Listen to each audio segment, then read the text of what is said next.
The United States Navy Reserve, known as the United States Naval Reserve from 1915 to 2005, is the reserve component of the United States Navy.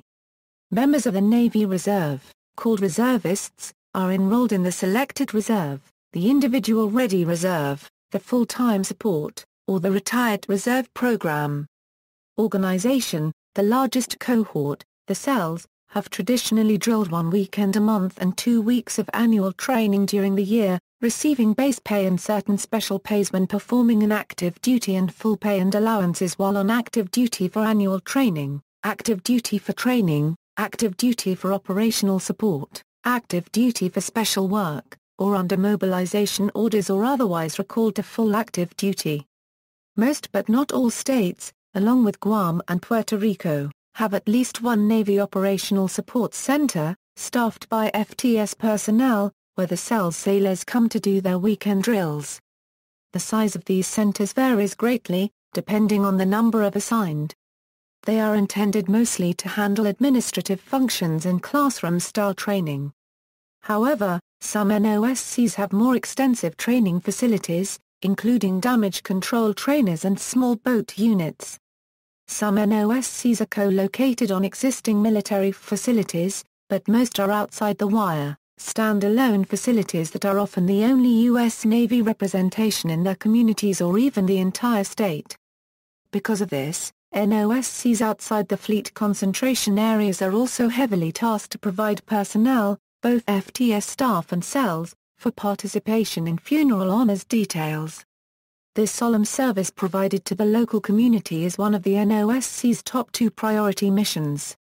Those cells assigned to frontline operational units, such as naval aviators, naval flight officers, naval flight surgeons and enlisted personnel assigned to Navy Reserve or Active Reserve integrated aviation squadrons and wings, or personnel assigned to Major Combatant Command, Fleet and other major staff positions, are typically funded for far more duty than the weekend per month 2 weeks per year construct, often well in excess of 100 man-days per year.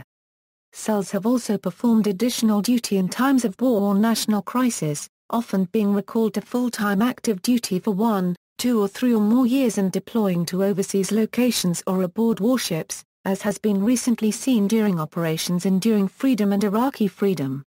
FTS, previously known as TAR, serve in uniform all year round and provide administrative support to cells and operational support for the Navy. They are full-time career active duty personnel, but reside in the reserve component, and perform a role similar to active guard and reserve, Air Reserve Technician and Army Reserve Technician in the Air Force Reserve Command, the Air National Guard, the U.S. Army Reserve and the Army National Guard. The IRR do not typically drill or train regularly, but can be recalled to service in a full mobilization. Some IRR personnel who are not currently assigned to cells billets, typically senior commissioned officers in the ranks of commander or captain for whom cells billets are limited, will serve in volunteer training units or will be support assigned to established active duty or reserve commands while in a VTU status. These personnel will drill for points but no pay and are not eligible for annual training with pay. However, they remain eligible for other forms of active duty with pay and mobilization. The largest source of IRR officers in the Navy Reserve are commissioned from the United States Merchant Marine Academy and comprise more than 75% of the Navy's Strategic Sea Life officer community, which is focused on strategic sea life and sea-based logistics. The mission of the Navy Reserve is to provide strategic depth and deliver operational capabilities to the Navy and Marine Corps team, and joint forces, in the full range of military operations from peace to war. Reservists are called to active duty, or mobilized, as needed and are required to sign paperwork acknowledging this possibility upon enrollment in the reserve program. After the September 11 attacks of 2001, reservists were mobilized to support combat operations. The war on terrorism has even seen the activation of a reserve squadron, the VFA-201 Hunters, flying FA-18 Hornet aircraft, which deployed on board the USS Theodore Roosevelt. Additionally, more than 52,000 Navy reservists have been mobilized and deployed to serve in Iraq and Afghanistan, including more than 8,000 who have done a second combat tour. They have served alongside Army, Marine, Air Force, Coast Guard and service personnel from other countries, performing such missions as countering deadly improvised explosive devices, constructing military bases, escorting ground convoys, operating hospitals, performing intelligence analysis, guarding prisoners, and doing customs inspections for units returning from deployments. The reserve consists of 108,718 officers and enlisted personnel who serve in every state and territory as well as overseas as of September 2012. History. Reflecting the importance of reservists in the naval history of the United States, the first citizen sailors put to sea even before the Continental Congress created the Continental Navy, forerunner of today our unregistered trademark U.S. Navy. On June 12, 1775, inspired to act after hearing the news of Minutemen and British regulars battling on the fields of Lexington and Concord, citizens of the seaside town of Machias, Maine, commandeered the schooner Unity and engaged the British warship HMS Margarita, boarding her and forcing her surrender after bitter close-quarters combat. In the ensuing years of the American Revolution, the small size of the Continental Navy necessitated the service of citizen sailors, who put to sea manning privateers, their far-flung raids against the British merchant fleet as important as the sea battles of John Paul Jones in establishing the American naval tradition. Following the American Revolution, the expense of maintaining a standing navy was deemed too great, resulting in the selling of the last Continental Navy ship in 1785. However, attacks by Barbary pirates against American merchant vessels in the Mediterranean Sea prompted a change in course in 1794. A navy that helped give birth to the nation was now deemed essential to preserving its security, which faced its most serious threat during the War of 1812. Not only did reservists raid British commerce on the high seas, but they also outfitted a fleet of barges called the Chesapeake Bay Flotilla in an effort to defend that vital body of water against British invasion. Though overwhelmed by an enemy superior in numbers, these men, most recruited from Baltimore, continued to wage war on land, joining in the defense of Washington, D.C., having fought against a foreign power. Naval reservists faced a much different struggle with the outbreak of the Civil War, which divided a navy and a nation. Within days of the attack, President Abraham Lincoln authorized an increase in the personnel levels of the Navy, which assumed an important role in the strategy to defeat the Confederacy with a blockade of the South and a campaign to secure control of the Mississippi River. By war's end the Navy had grown from a force numbering 9,942 in 1860 to one manned by 58,296 sailors. A total of 101,207 men from 21 states enlisted during the war and volunteers were present during some of the storied naval engagements of the American Civil War, including serving in Monitor during her battle with CSS Virginia and the daring mission to destroy the Confederate ironclad CSS Albemarle. The latter action resulted in the awarding of the Medal of Honor to 6 reserve enlisted men. With the lack of any major threat to the United States in the post-Civil War years, the U.S. Navy took on the appearance and missions of the force it had been in 1860. Then came publication of naval theorist Captain Alfred Thayer Moyen's landmark study The Influence of Sea Power Upon History, which in part prompted a modernization of the U.S. fleet and brought some of the first calls for an organized naval reserve to help man these more advanced ships. In the meantime, state naval militias represented the Navy's manpower reserve, demonstrating their capabilities during the Spanish-Euro-American War in which they assisted in coastal defense and served aboard ship. Militiamen from Massachusetts, New York, Michigan, and Maryland manned 4 auxiliary cruisers Euro Prairie, Yankee, Yosemite, and Dixie seeing action off Cuba. All told, some 263 officers and 3,832 enlisted men of various state naval militias answered the call to arms. As successful as the state naval militias were in the Spanish-Euro-American War, which made the United States a world power, events unfolding in Europe following the turn of the century demonstrated that a modern war at sea required a federal naval reserve force. The first formally funded Naval Reserve Force was organized around the United States Merchant Marine with the formation of the Merchant Marine Reserve, then called the Naval Auxiliary Reserve, in 1913. With the outbreak of World War I in 1914, the Secretary of the Navy Josephus Daniels and his assistant, a young New Yorker named Franklin D. Roosevelt, launched a campaign in Congress to appropriate funding for such a force. Their efforts brought passage of legislation on March 3, 1915, creating the Naval Reserve Force, whose members served in the cockpits of biplanes and hunted enemy U-boats during the Great War. Though the financial difficulties of the Great Depression and interwar isolationism translated into difficult times for the Naval Reserve, the organizational structure persevered and expanded with the creation of Naval Aviation Cadet Program and the Naval Reserve Officer Training Corps. When World War II erupted on September 1, 1939, the Naval Reserve was ready. By the summer of 1941, virtually all of its members were serving on active duty, their numbers destined to swell when Japanese planes roared out of a clear blue sky over Pearl Harbor on December 7, 1941. Navy Reserve sailors from Minnesota aboard the USS Ward fired the first U.S. shots of World War II by sinking a Japanese mini-submarine outside the entrance to Pearl Harbor. Over the course of the ensuing 4 years, the Navy would grow from a force of 383,150 to one that at its peak numbered 3,405,525, the vast majority of them reservists, including 5 future U.S. presidents.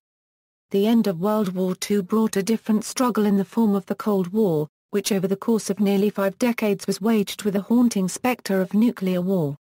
Cold War battlegrounds took naval reservists to Korea, where a massive mobilization of OE weekend warriors filled out the complements of ships pulled from mothballs and in some cases sent carriers to sea with almost their entire embarked air groups consisting of reserve squadrons.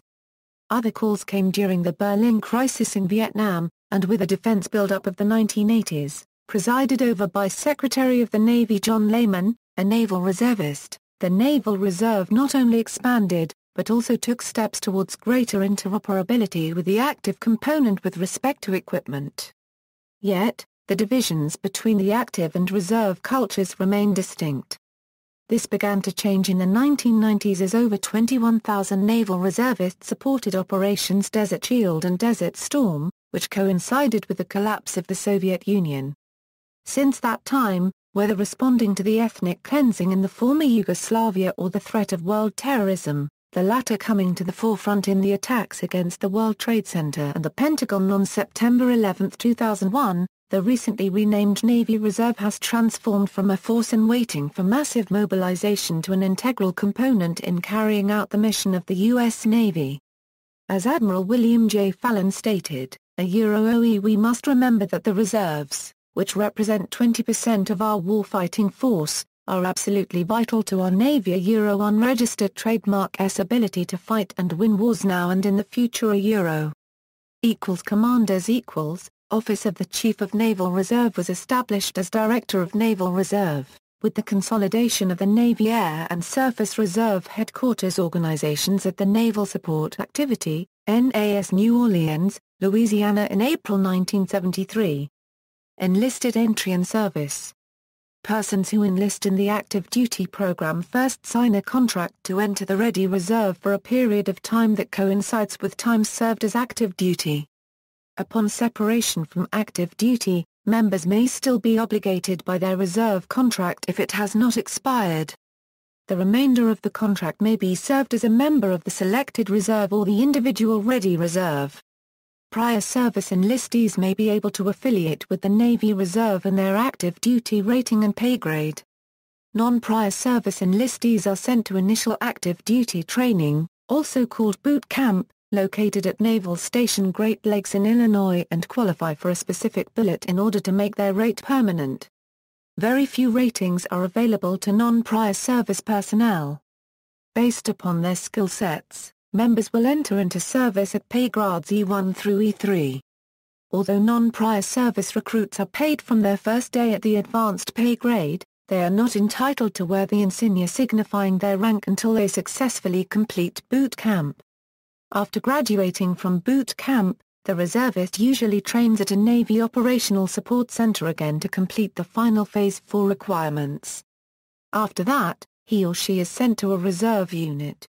Typically, the reservist is required to drill one weekend every month and spend a consecutive 2-week period every year at a regular Navy base or on board a ship.